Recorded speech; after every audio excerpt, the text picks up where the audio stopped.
Today, we're going to talk about something fascinating. What if that tendency you have to overthink things isn't a weakness at all, but actually your greatest hidden strength? Does this sound familiar to you? You're lying awake at 2 a.m. and your brain decides now is the perfect time to replay a conversation from like 3 years ago. Or maybe you're analyzing a simple decision from 10 different angles while everyone around you is just saying, just stop thinking so much. Well, what if that restless mind of yours isn't a bug, but a feature? Society often slaps a label on this. They call it anxiety or indecisiveness, a flaw. But psychology, it suggests a completely different story. One where this mental habit is actually a sign of deep complexity. And, yeah, high intelligence. So today, we're going to tear down that myth and get real about what's actually going on in the overthinking mind. Okay, so first up, let's unpack a psychological concept that might just completely change how you see your own thought process. It's a little something called cognitive complexity. This is what psychologists call cognitive complexity. And look, it's not just worrying for the sake of worrying. Your brain is actively gathering and processing way more information. While a lot of people might just grab the first answer that pops into their head, your mind is wired to explore every single possibility to find the best possible outcome. I want you to think about it this way. What looks like hesitation to someone on the outside is actually your mind operating with incredible efficiency. You aren't being slow, you're being thorough.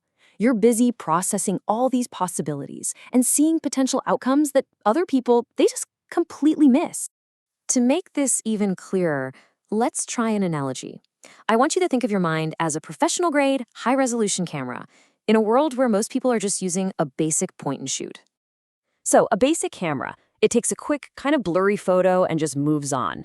But your lens, your high-resolution mind, it takes a second. It autofocuses, it adjusts for the light, it captures every little hidden texture. Sure, it might take a little longer to get the shot, but the final image you get is infinitely more detailed and accurate. But it's not just about the details. It's also about connection. Your brain doesn't just see a bunch of individual puzzle pieces. It is naturally driven to understand how they all fit together to create that bigger picture. There's a name for this, too. It's a trait called hyperconnectivity. Your mind just isn't satisfied with those surface-level answers because it's wired to see this whole web of connections between events. And that creates this deep hunger for the why behind the what, which is, let's be honest, a powerful driver for real learning and understanding. Now, this trait is an absolute superpower in social situations. You're not just hearing the words someone says, you're doing something psychologists call active observation. You're analyzing the subtext, the tone, the unspoken emotions. You are literally reading the invisible ink between the lines that most people don't even know is there. And all of this brings us to our third and maybe the most powerful trait of all, the ability to turn that super analytical lens back around onto yourself. It starts with something called cognitive reflection. See, most people just go with their gut feeling, no questions asked. But you pause, you reflect. You actually stop and ask yourself, hang on a second, was my initial assumption actually correct? This ability to question your own instincts, that is an incredibly rare and valuable skill. And that leads us right to metacognition, which literally just means the ability to think about your own thinking. Because you analyze things so deeply, you're uniquely equipped to spot your own biases, your own flaws, and the gaps in your own knowledge. And that, right there, is the engine of all personal growth.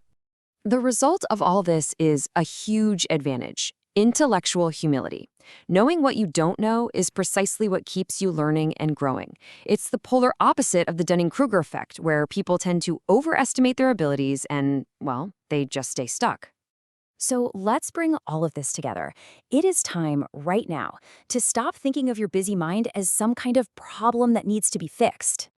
You are not broken. You aren't simply anxious. Your mind is operating with a level of cognitive complexity that just needs a little more time to process the world. Plain and simple, you are wired for depth. So, don't let anyone convince you that you need to think less. Protect that depth. It is so rare and it is so powerful. And that just leaves us with one final question.